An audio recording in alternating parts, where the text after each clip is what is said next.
Hello friends, मी मेघाज boutique या चॅनलवरती तुमचं अगदी मनापासून स्वागत आहे. आणि सगळ्यात आधी तुम्ही याचं ब्लाऊजचं फिटिंग बघा. एकदम फिटिंग जे आहे एकदम प्रॉपर असं बसलेलं आहे आणि पॅडेड ब्लाऊज आहे.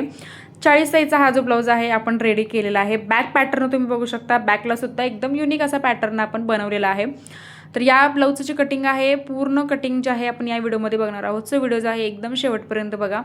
आता सगळ्यात आधी मी त्या हँगिंगची लेस घेतलेली आहे आणि जी लेस आहे ती थोडीशी अशी ब्रॉडमध्ये आपण घेतलेली आहे. त्यानंतर क्लायंटनी मला पीस दिला होता आणि कप्स लागतात याला या ब्लाऊजला, कारण बॉटम आपला ओपन असल्यामुळे कप्स आपल्याला या ब्लाऊजमध्ये लावायचे आहेत. आता हे जे मेजरमेंट आहे तर ते 38 आणि 40 साईजला एकदम परफेक्ट बसतं. सो जर तुम्ही 38 साईजचं ब्लाऊज जर स्टिच करत असाल तर हे मेजरमेंट अगदी परफेक्ट बसतं आणि 40 साईजला सुद्धा परफेक्ट बसतं. तर पहिल्यांदा आपण पेपरवरती मेजरमेंट टाकणार आहोत. आता 40 साईजला जी पूर्ण उंची आहे तर मी 14+1 इंच 15 इंच घेतलेले आहे. जर तुमची हाईट जास्त असेल तर 14.5 किंवा 15 इंचसुद्धा घेऊ शकता. तर मी 14+1 इंच घेतलेले आहे. 15 इंच इथं उंची घेतलेली आहे ब्लाऊजची. सगळ्यात आधी हँगिंग ब्लाऊज असल्यामुळे आपले जे शोल्डर आणि मुंडा आहे तर तो जास्त घ्यावा लागतो. जसं आपण बोटनेकला वगैरे घेतो त्या टाईप आपल्याला यालासुद्धा घ्यावं लागतं. त्यानंतर बघा, जे शोल्डर आहे आपण घेतलेलं आहे 8 इंच. तर हे 38 आणि 40 साईजसाठी हे जे मेजरमेंट आहे मी तुम्हाला सांगत आहे. आता शोल्डरचं माप जे आहे मी 8 इंच टाकलेलं आहे. मुंड्याचं सुद्धा माप आपल्याला 8 इंचावरतीच टाकायचं आहे.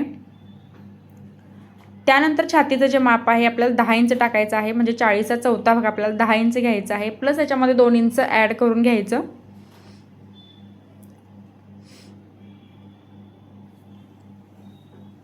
तर 10+2 12 इंच आपण घेतलं छातीचं माप.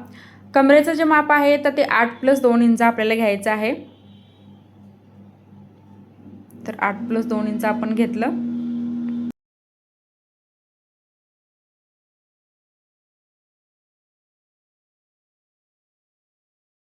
आता बघा, पाऊण इंच जो मुंडा आहे आपल्याला नेहमी आत घ्यायचा असतो. तर हे हायनेक आणि बोटनेक आणि कॉलरच्या ब्लाऊजला ही मेथड जी आहे ती वापरायची आहे. म्हणजे पाऊण इंच मुंडा आपल्याला तो नेहमी आतमध्ये घ्यायचा असतो. त्यानंतर 1 इंचावरती आपण फ्रंट मुंड्याचं मार्जिन टाकायचं आहे. 1.5 इंचावरती आपल्याला बॅक मुंड्याचं मार्जिन टाकायचं आहे. आणि जो शेप आहे तर तो कशा पद्धतीने द्यायचा आहे बघा मुंड्याचा. जे पाऊण इंचावरती आपण आतमध्ये मार्जिन घेतलं तर त्याच्यावरती फ्रंट मुंड्याचा शेप द्यायचा आहे आणि दुसरा शेप जो आहे बॅकचा तर तो पहिल्यांदा आपण मार्किंग केला होता त्याच्यावरती द्यायचा आहे. गळारुंदी मी 2.5 इंचावरती घेतलेली आहे, कारण हायनेक असल्यामुळे जास्त गळारुंदी आणि गळ्याची जी उंची आहे मी जास्त ठेवलेली नाही. गळारुंदी 2.5 इंच घेतलेली आहे. गळ्याची उंची जी आहे तर ती 3.5 इंचावरती ठेवलेली आहे. शोल्डर पाऊण इंचावरती आपल्याला डाऊन करून घ्यायचा आहे आणि असं सिंपल असा गोल आकार जो आहे आपल्याला नेकला द्यायचा आहे. त्यानंतर व्ही शेप जो आहे थोडासा इथं 1.5 इंचावरती आपल्याला व्ही शेप जो आहे द्यायचा आहे. तर हा व्ही शेप जो आहे जी लेंथ जी आहे 7-7.5 इंचावरती मी ठेवलेली आहे. तर हे बघू शकता. आणि अशा पद्धतीने फ्रंट नेकचा आपल्याला इथं पार्ट जो आहे मार्किंग करून घ्यायचं आहे. आता प्रिन्सेस कटचं जे माप आहे रुंदीचं तर ते मी टाकलेलं आहे 4 इंचावरती. वरून बस्ट पॉईंटचं जे माप आहे 10 इंचावरती आपल्याला घ्यायचं आहे.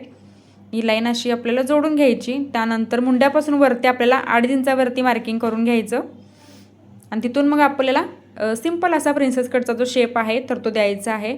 खाली 1.5 इंच आपल्याला घ्यायचा आहे, जेणेकरून प्रिन्सेस कट चपटा बसू नये यासाठी आपण 1.5 इंच घेतलं. आता हे आपण कट करूया.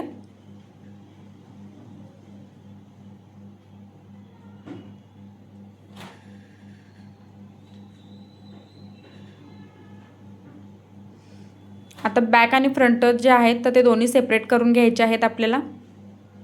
गळ्याच्या दोन्ही साईडला कट्स द्यायचे आहेत.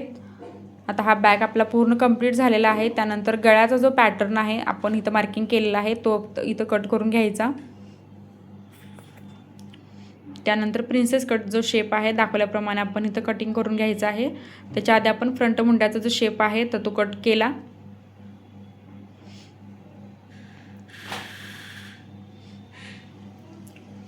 आता हे आपल्याला अस्तरवरती कट करून घ्यायचं आहे. त्याआधी आपला जो बॅक नेकचा गळा आहे तर तो इथं कट करून घ्यायचा.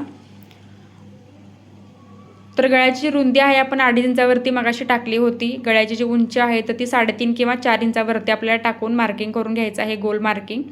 तर हे बघू शकता 3.5 इंचावरती मी गळ्याचं मार्किंग करून घेतलं. आता त्याच्या खाली आपल्याला 6.5 इंचावरती मार्किंग करून घ्यायचं आहे गळ्याच्या पॅटर्नसाठी. त्याची जी ब्रॉडनेस आहे 6.5 किंवा 7 ठेवू शकता तुम्ही. तुम्हाला जर जास्त ब्रॉड आवडत नसेल तर तुम्ही तेवढा छोटासा जो स्क्वेअर आकार आहे तर तो काढू शकता. सो आपण ही जी थोडी ब्रॉड लेस होती तर ते आपण इथं अशी लावणार आहोत. त्यामुळे आपण हा थोडासा जो स्क्वेअर आहे तर तो मोठा घेतलेला आहे. आणि याच्यानंतर याच्या खाली 2 आपल्या नॉट येणार आहे, जसं की तुम्ही स्टार्टिंगला बघितलं, मी ब्लाऊज तुम्हाला घालून दाखवलेला आहे.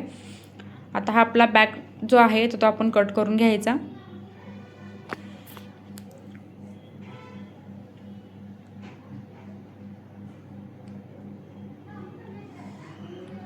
आता जे अस्तर आहे तर अस्तरवरती सगळ्यात आधी आपल्याला बॅक पार्टचं जे कटिंग आहे तर ते करून घ्यायचं आहे. आता बॅक पार्टचं कटिंग जे आहे तर ते अस्तरवरती ठेवायचं कसं बघा, तर क्रॉसमध्ये थोडंसं ठेवायचं आहे. कारण बॅकला काय होतं, कधी कधी हात पुढे मागे बोटनेकला खेचला जातो, कापड खेचलं जातं हातामध्ये पाठीमागच्या साईडला. त्यामुळे आपण अर्धा इंच एक्स्ट्रा जे आहे तर ते गळ्याच्या साईडला वाढवायचं आहे. बघू शकता तुम्ही, गळ्याच्या साईडला आपण अर्धा इंच वाढवलं. थोडंसं क्रॉसमध्ये हा पॅटर्न जो आहे आपण ठेवलेला आहे.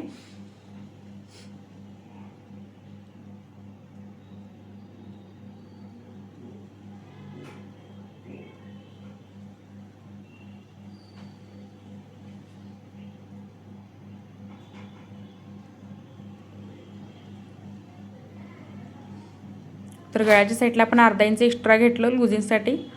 आणि त्यानंतर हा बॅक पार्ट जो आहे आपण असा कट करून घेणार आहोत.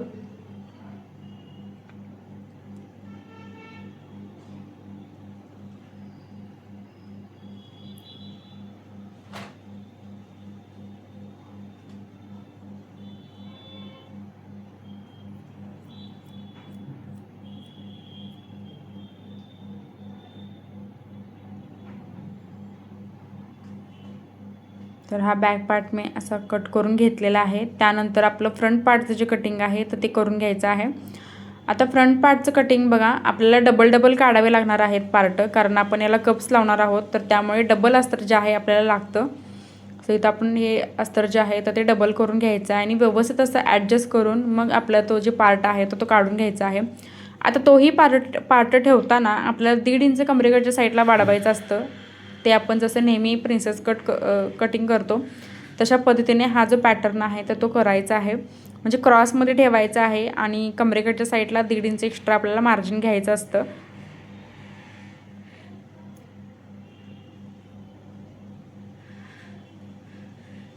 तर थोडंसं कापड अस्तर जे आहे याचं कमी पडत होतं. सो मी त्या साईडला जे आहे ॲडजस्ट करून घेतलेला आहे. आपला हा जो प्रिन्सेस कटचा गळ्याचा पार्ट आहे तो. तर हे बघा, इकडं 1.5 इंच घेतलं मी. त्यानंतर वरती गळ्याला सुद्धा आपल्याला थोडंसं मार्जिन जे आहे तर ते एक्स्ट्रा घ्यायचं आहे. तिथं सुद्धा आपण 1/2 इंच वाढवून घेतलेलं आहे आणि आहे तसं हे पूर्ण मार्किंग करून घ्यायचं. तर इथं 1/2 इंच वाढवलेलं आहे, खाली 1.5 इंच वाढवलेलं आहे, बघू शकता तुम्ही. आणि हे जे पार्ट आहेत अस्तरचे तर 4 पार्ट आपण हे कट करत आहोत.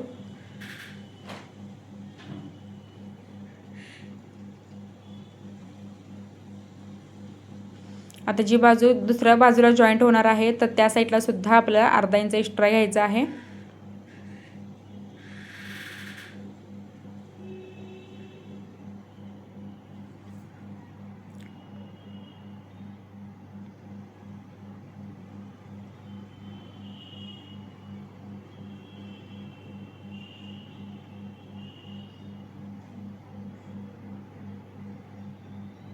आता जर तुम्हाला चेस्टचं पोर्शन जर कमी असेल आणि जर तुम्हाला कप्स लावायचे नसेल तर ते तुम्ही स्किपही करू शकता. जर तुम्ही स्किप करत असाल कप्सं तर तुम्ही सिंगल अस्तर जे आहे तर ते कट करू शकता. त्यानंतर प्रिन्सेस कटचा हा जो दुसरा पार्ट आहे तर तोही आपल्याला अशा पद्धतीने याच्यावरती ठेवायचा आहे. तर याचेसुद्धा आपल्याला 4 पार्ट काढायचे आहेत आणि या पार्टमध्ये सुद्धा आपल्याला कमरेकडच्या साईडला 1.5 इंच एक्स्ट्रा वाढवून घ्यायचं आहे. तर हे बघू शकता, खाली बॉटमला मी 1.5 इंच घेतलेला आहे आणि जी बाजू दुसऱ्या बाजूला आपली जॉईंट होणार आहे तर तिथे सुद्धा मी अर्धा इंच एक्स्ट्रा घेतलेला आहे.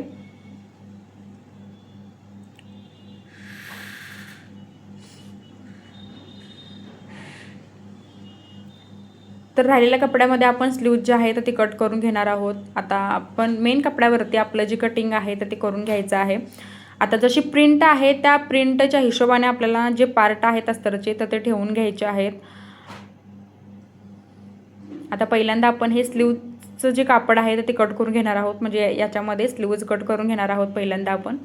मार्किंग करून. आणि त्यानंतर मग बाकीचे सगळे जे राहिलेले पार्ट आहेत तर ते याच्यामध्ये आपण कट करून घेणार आहोत.